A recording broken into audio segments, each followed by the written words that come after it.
Hello guys, everyone, welcome.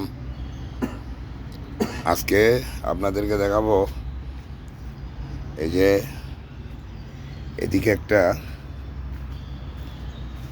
এই যে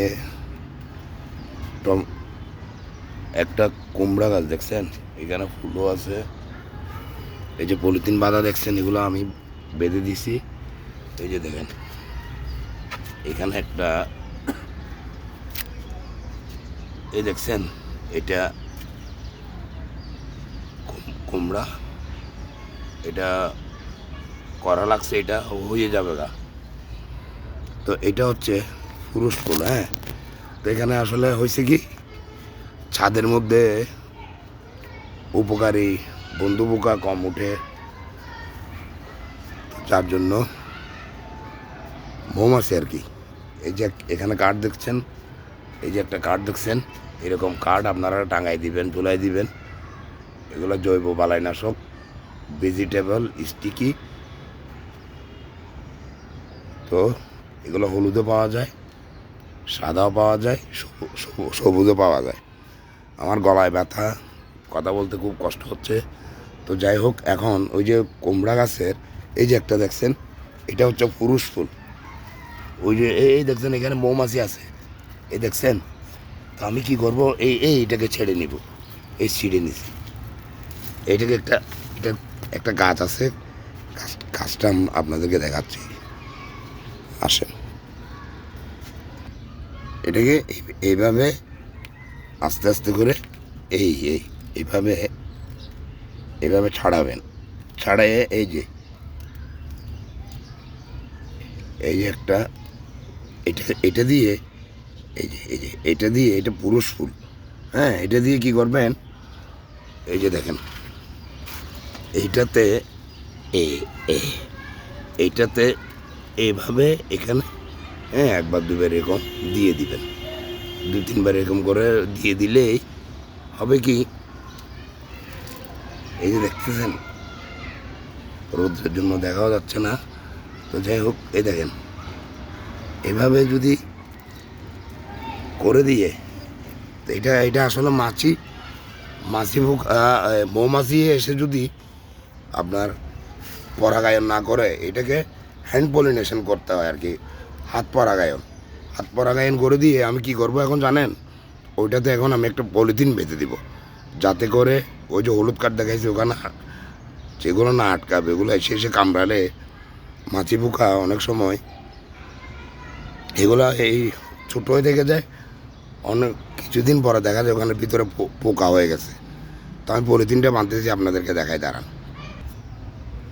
এই যে দেখেন, আমি পলিথিন দিয়ে আটকাই দিছি, আবার নিচে ছিদ্র করে দিছি এই চাকুটা দিয়ে, এটা দিয়ে এখানে আর ওই পাশে দুনো পাশে ছিদ্র করে দিছি। আপনারা সেভাবে ছিদ্র করে দিবেন। ছিদ্র করলে আর ওখানে বাতাস জমে থাকবে না, পানিটা নিয়ে জমে থাকবে না, ওইটার পচার সম্ভাবনা কম থাকে। এখন দেখা যাক সেটা আল্লাহ কি দেয় না দেয়, পরবর্তী দেখা যাবে।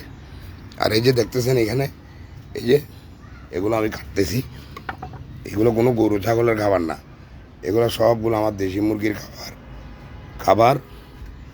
আমি ওই যে স্বপন ভাই ঘরে গেছে, ঘর থেকে সিদ্ধ করা এই পাতাগুলো সিদ্ধ করা, এগুলো নিয়ে আসবে।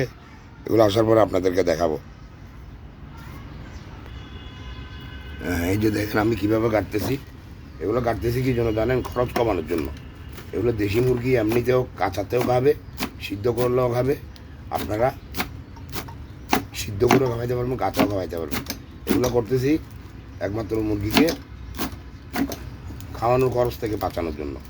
মুরগির অন্যান্য পুষ্টিগুণও দেশে ছাড়া গ্রামেগঞ্জে তো মহিলারা, মা বোন খালারা কী করে ছেড়ে পালন করে, তো ওরা তো গিয়ে খায় মাঠে ঘাটে জমিনে। তো এখানে তো আমরা টাউনের মধ্যে ছাদের উপরে বসবাস করি, তো এখানে তো ওরা পাচ্ছে না, ওদেরকে এগুলো এনে, ওরা যখন যায় খাইতে পারতেছে না, ওদেরকে এনে দিলাম এবং আমাদের খরচটাও বাঁচলো। ডিম পাড়া রানিং রাখার জন্য আপনাদেরকে একটু পুষ্টিকর খাবার, দানাদার খাবার, হ্যাঁ, একটু বাড়তি দিতে হবে। পাশাপাশি এগুলো চালাবেন। আমি আজকে ওই যে শুটকির ব্যবহার দেখাবো আপনাদেরকে। শুটকি, বাজার থেকে শুটকি আনছি, শুটকির গুঁড়াগুলো আগে, শুটকির এই যে নষ্ট উচ্ছিষ্ট অংশ, এগুলো এই যে দেখতেছেন একটা পাটা, এই যে এটার ব্যবহার আছে। এই পাটা দিয়ে আমি কি করছি, ওই যে বাজার থেকে যে শুটকি আনছি, এই শুটকিগুলা ভালো করে এই নষ্টগুলোকে নিয়ে গরম করে সেকে এগুলো করকরা করে এই যে পাটাটার মধ্যে পিসছি। পাটাটার মধ্যে পিসার পরে এগুলোকে মুরগিকে দিব। ওদের পুষ্টিগুণ অনেকাংশে বেড়ে যাবে গিয়া, ওদের অনেক পুষ্টিগুণ বাড়বে, ওরা ডিমের রান রেট বেড়ে যাবে। আমি দেখাবো আগে যে আগের পর্বে দেখাইছিলাম থানকুনি পাতা, অর্থাৎ আমাদের আঞ্চলিক ভাষায় আদা মানগুনি বলে, ওইটাকে পেঁপের পাতা কাটা। এটা আজকে দ্বিতীয় পর্ব দেখাবো আপনাদেরকে। এই যে দেখেন এতগুলো পাতা হচ্ছে আসলে মুরগি এবং গাছের খাবার। এই যে দেখছেন এগুলো হচ্ছে গাছের খাবার। কীভাবে গাছের খাবার, ওই যে দেখায় আপনাদেরকে। আমি জৈব সার তৈরি করি এইগুলা দিয়ে। হ্যাঁ, এই যে দেখেন, এই এই দেখছেন,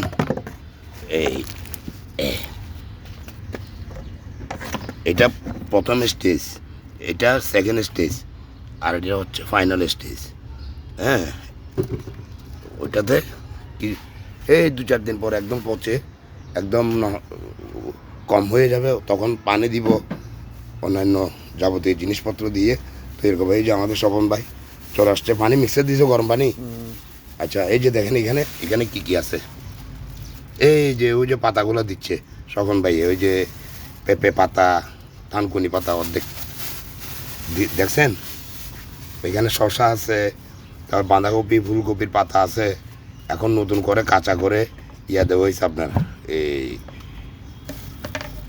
পেঁপে পাতা এবং থানকুনি পাতা। ওই যে দেখেন শুটকির গুঁড়া, এই দেখেন, এই যে শুটকির গুঁড়া বলছিলাম, গুঁড়া করে রাখছি, এই দিচ্ছে দেখেন। এগুলা ডিম পাড়া ডিম পাড়া মুরগির জন্য অনেক উপকারী। এই দেখছেন স্বপন ভাই, এগুলো পরিষ্কার গুঁড়া করে এখানে দিয়ে দিচ্ছে, এখন মিশাবে। আপনারা দেখতে থাকুন। এই যে স্বপন ভাই ড্রাম থেকে দানাদার খাবার নিচে দেখেন, এই যে দেখেন এখানে কি কি দিছে। এখানে দিছে আপনার, এগুলো আমার নিজের হাতে তৈরি বলতে বাজার থেকে কিনে এনে মিশিয়ে এইভাবে তৈরি করছি আর কি। এই যে দেখেন এখানে ভুট্টা ভাঙ্গা, গম, লেয়ার 1, সয়াবিন মিল, সরিষার খোলের গুঁড়া, তারপরে কুড়া, এগুলা দিয়ে আমি মুরগিকে প্রত্যেক দিন খাওয়াই আর কি। আর বাড়তি এই যে দেখছেন, এই বাড়তি এইসব খাবার ওই কিছুক্ষণ আগে দিয়েছে এগুলোই। শশার কাটাগুলো একটু বড় বড়, আমার দাদিয়ে কাটছে তো একটু বড় বড় হয়েছে, আসলে এগুলা একটু ছোটো হওয়া উচিত ছিল। এই যে দানাদার খাবার, কুড়া ভুসি মিক্স করে দিল। আপনারা মনে করতে পারেন যে শশা এত দামি জিনিস আপনি কীভাবে খাবেন, আসলে না। এই যে বহদ্দার হাট থেকে আমাদের স্বপন ভাইয়ে যেগুলো বাঁধাকপির পাতা, ওই যে ফুলকপির পাতা উচ্ছিষ্টে ফেলে দেয় বাজারের তরকারিওয়ালারা, ব্যবসায়ীরা, ওখান থেকে এগুলোর সাথে নিয়ে আসছে। সব খায় তরকারির মধ্যে, সব আপনি মুরগিকে ওদের মতো করে খাবার উপযোগী করে দিতে পারলে ওরা সব খাবে। দেশি মুরগি বলে কথা। এই যে আপনারা থানকুনি পাতা আর পেঁপে পাতা দেখছেন, এগুলো আসলে মুরগির রোগ প্রতিরোধ ক্ষমতা অনেক অনেক বাড়ায় ফেলে। আর এই যে দেখেন আমার ডালিম গাছের কী অবস্থা, ডালিম তুগাই একদম ধরে রয়েছে।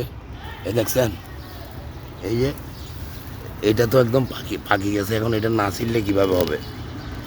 এই দেখছেন এটা একদম পেকে কী অবস্থা হয়ে রয়েছে, এই দেখেন।